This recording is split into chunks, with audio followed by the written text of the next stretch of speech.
అందరికీ నమస్తే. ఆంధ్రప్రభ టీవీ ఛానల్కు స్వాగతం. నేను మీ సంతోషి. కుబేరా రేపు ప్రపంచవ్యాప్తంగా విడుదల కాబోతుంది. అలాగే ఇందులో నాగార్జున, అలాగే ధనుష్, రష్మిక మందాన కలిసి నటించారు. అండ్ దీని దర్శకుడు శేఖర్ కమ్లా. సో ఈ సినిమా గురించి మనతో కొన్ని విషయాలు పంచుకోవడానికి మనతో సీనియర్ జర్నలిస్ట్ అయినటువంటి నారాయణ రాజ్ సార్ ఉన్నారు.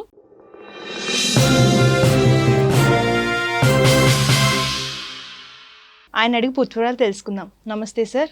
నమస్తే సార్. కుబేరా రేపు వరల్డ్ వైడ్గా రిలీజ్ కాబోతుంది. అలాగే ఇది కొంచెం డిఫరెంట్ కాన్సెప్ట్ మూవీ అని చెప్పేసి డైరెక్టర్ ఆల్రెడీ ప్రెస్ మీట్లో చెప్పారు.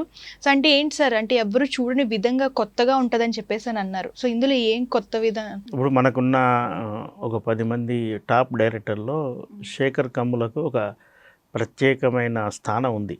ఆయన మొదటి నుంచి అంటే డాలర్ డ్రీమ్స్ నుంచి, ఆ తర్వాత ఆనంద్ సినిమా నుంచి ఇప్పటి వరకు, నిన్న మొన్న నాగార్జున చైతన్యతో లవ్ స్టోరీ సినిమా చేశాడు. అప్పటి వరకు కూడా ఆ రెగ్యులర్ కాన్సెప్ట్ కాకుండా ఆయన ఒక కొత్త మార్గంలో వెళ్ళే ప్రయత్నాలే చేశాడు.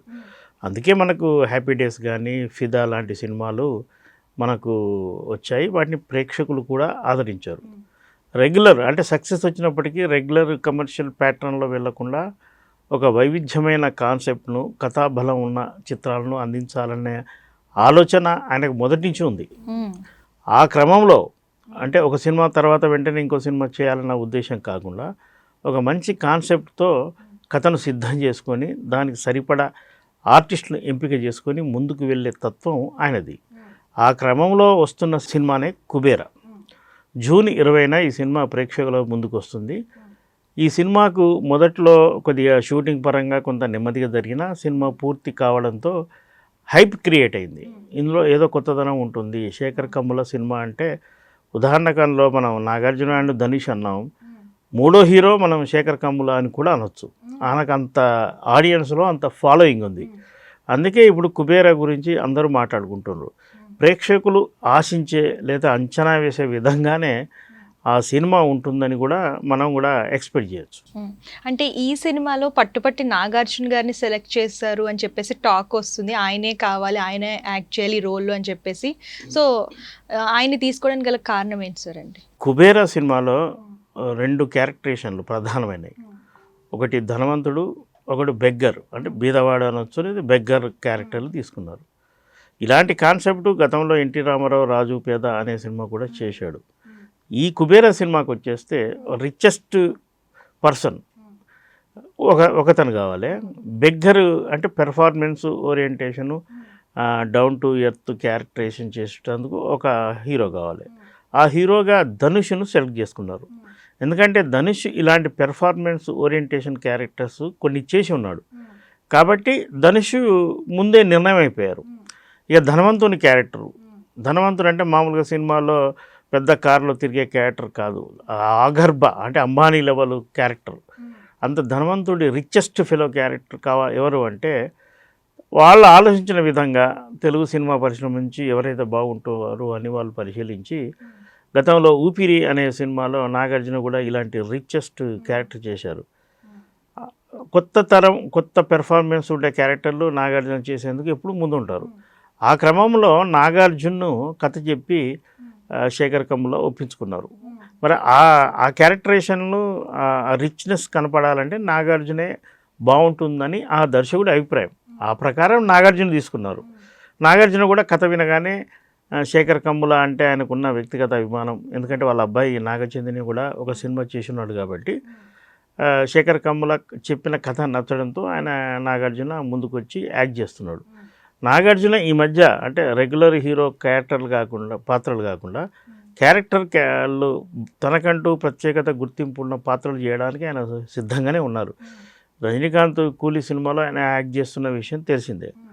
ఆ విధంగా ఈ శేఖర్ కమ్ముల చెప్పిన క్యారెక్టర్ నచ్చడంతో నాగార్జున కూడా ముందుకు వచ్చాడు. దాంతోనే ఇది Dhanush and Nagarjuna multi hero cinema అయిపోయింది.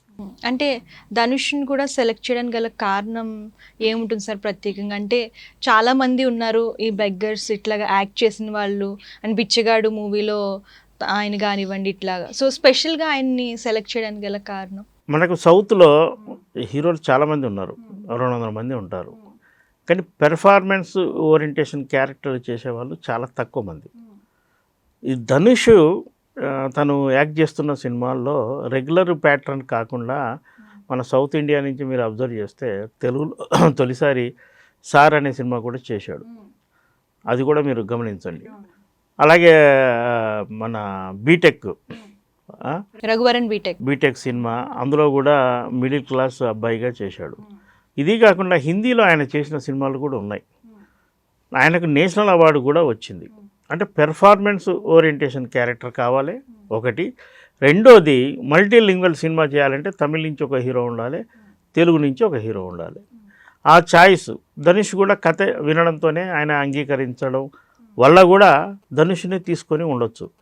ధనుష్ చేయకుంటే మరెవరు అనేది అప్రస్తుతం, ఎందుకంటే సినిమా పూర్తయింది, ప్రేక్షకుల ముందు కూడా రాబోతుంది. కాబట్టి ధనుష్ ఎంపిక సరైన నిర్ణయమే అని మనం చెప్పొచ్చు. అంటే ఈ సినిమాలో కూడా ఎవరినైనా కించపరిచేటట్టు ఇట్లాగా ఏమైనా ఉంటాయా సార్? సినిమాల్లో ఈ మధ్య ఒక ఫ్యాషన్ అయిపోయింది. అంటే కథను అనుసరించి లేదా హీరో క్యారెక్టరైజేషన్ అనుసరించి క్యారెక్టర్ల ప్రకారం కథ డిమాండ్ చేసిన ప్రకారం సమాజంలో లేదా సొసైటీలో కొన్ని వినిపించే పదాలను చేర్చినప్పుడు దాన్ని పనిగొట్టుకొని కొందరు వివాదం చేస్తున్నారు. అది సరైన పద్ధతి కాదు. సినిమా కూడా సొసైటీలో ఒక భాగమే. ఏ సినిమా అయినా సరే, ఏ డైరెక్టర్ అయినా సరే పర్టికులర్గా ఒక వర్గాన్ని, ఒక వ్యక్తిని లేదా ఒక రాజకీయ పార్టీని విమర్శించాలనే ఆలోచనతో ఎవరు చేయరు. ఏదైనా కాకతాళీయంగా ఏదన్నా పొరపాటు జరిగితే ఆ పొరపాటు జరిగిందనే విషయాన్ని సదరు డైరెక్టర్, ప్రొడ్యూసర్ల దృష్టికి తెస్తే ఖచ్చితంగా వాళ్ళు సరిదిద్దుకునే అవకాశం ఉంది. ముఖ్యంగా శేఖర్ కమ్ముల అలాంటి ప్రయత్నం ఏమీ చేయడు. ఎందుకంటే ఆయన చేసిన సినిమాలన్నీ మనం గమనిస్తే ఓ సరదాగా ఒక క్యారెక్టర్ ఓరియంటేషన్గా వెళ్ళిపోతుంటాయి. ఆయన పక్కా ఆంధ్ర అయినప్పటికీ కూడా ఫిదా లాంటి పక్కా తెలంగాణ సినిమా తీశాడు. అంటే ఎంత స్టడీ చేసి తీశాడు. ఆ సినిమాకు ప్రేక్షకులు బ్రహ్మరథం పట్టారు. ఆ విధంగా ఇలా వివాదానికి ఆస్కారం ఇచ్చే అవకాశమే లేదు. ఇది ఒక అరుదైన కథ. ఒక రాజు, ఒక పేద, ఒక ధనవంతుడు, ఒక బీదవాడు, వీళ్ళ మధ్య జరిగే సంఘర్షణ లేదా ఒకరి మీద ఒకరు ఆధిపత్యం ఇలాంటి కాన్సెప్ట్ ఓరియంటేషన్ సినిమాలో సహజంగానే వివాదాలకు అవకాశం ఉండే ఛాన్స్ లేదు. అంటే ఇప్పుడు ఈ సినిమాలో రష్మిక మందానాన్ని కూడా తీసుకున్నారు. ఆవిడ కూడా ఒక కీ రోల్ ప్లే చేస్తుంది. సో ఆవిడ తీసుకోవడానికి గల కారణం? రష్మిక ఇప్పుడు ఫస్ట్ ఆమె కన్నడ ఆర్టిస్టు, తర్వాత తెలుగు ఆర్టిస్టు, తర్వాత తమిళ ఆర్టిస్టు, ఇప్పుడు బాలీవుడ్కి వెళ్ళి ఆల్ ఇండియా ఆర్టిస్ట్ అయింది. చావా లాంటి సినిమా ద్వారా ఆమె అద్భుతమైన నటిగా పేరు తెచ్చుకుంది. ఇది ఈ సినిమా అంటే కుబేర సినిమాను మొదలుపెట్టిన నుంచి పూర్తి దశకు వచ్చేవరకల్లా అది పాన్ ఇండియా సినిమా అయింది. నేను ఇందాక చెప్పినట్టు మొత్తం ఇండియాలో ఉన్న ఆడియన్స్ అందరినీ ఆకర్షించాలంటే ఆ భాషలకు సంబంధించిన ఆర్టిస్టులు కంపల్సరీ ఉండాలి. ఓకే. రష్మిక ఇప్పటి వరకు మనం గ్లామర్గా చూసినప్పటికీ చావా సినిమాలో ఆమె అభినయానికి ప్రేక్షకులు బ్రహ్మరథం పట్టారు. అంటే అంతకంటే ముందే ఈ సినిమా కమిట్ అయి ఉన్నప్పటికీ కూడా ఈ ధనుష్ క్యారెక్టర్కు బ్యాలెన్సింగ్గా ఉండేటందుకు రష్మికను తీసుకున్నారని మనం భావించవచ్చు.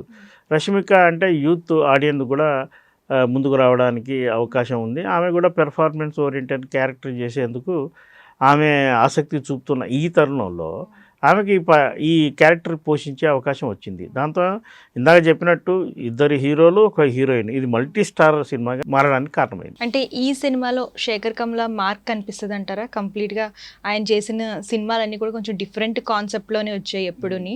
సో ఇది కూడా ఆయనకు ఒక శేఖర్ కమ్ముల ఇటీవలే చెప్పుకున్నాడు తన సినీ జర్నీ 25 ఏళ్ళు అయిందని. 25 ఏళ్లలో తక్కువ సినిమాలు చేసినప్పటికీ శేఖర్ కమ్ముల అనగానే ఒక సినీ ఆడియన్ ఈజీగా నన్ను రికగ్నైజ్ చేయగలుగుతాడు. శేఖర్ కమ్ముల అంటే సినిమా కొంత కొత్తదనం ఉంటుందని భావిస్తారు. శేఖర్ కమ్ముల తన బ్రాండ్కు దూరంగా ఎప్పుడూ వెళ్ళలేదు. ఆయన ఎంపిక చేసుకున్న కథలు ఆ విధంగానే ఉంటున్నాయి. దాన్ని దాటి బయటకు వచ్చి తనకు కాని సబ్జెక్టును తీసుకొని ఓ ప్రయోగమో ఏదో రిస్క్ చేసే ప్రయత్నం ఏం చేయలేదు. ఖచ్చితంగా ఆయన తరహా సినిమానే, ఆయన బ్రాండ్ సినిమానే. దీన్ని శేఖర్ కమ్ముల సినిమాగానే మనం చూడాలి. నాగార్జున కావచ్చు, అటు ధనుష్ కావచ్చు, వాళ్ళ కెరీర్లో ఎన్నో క్యారెక్టర్లు చేశారు.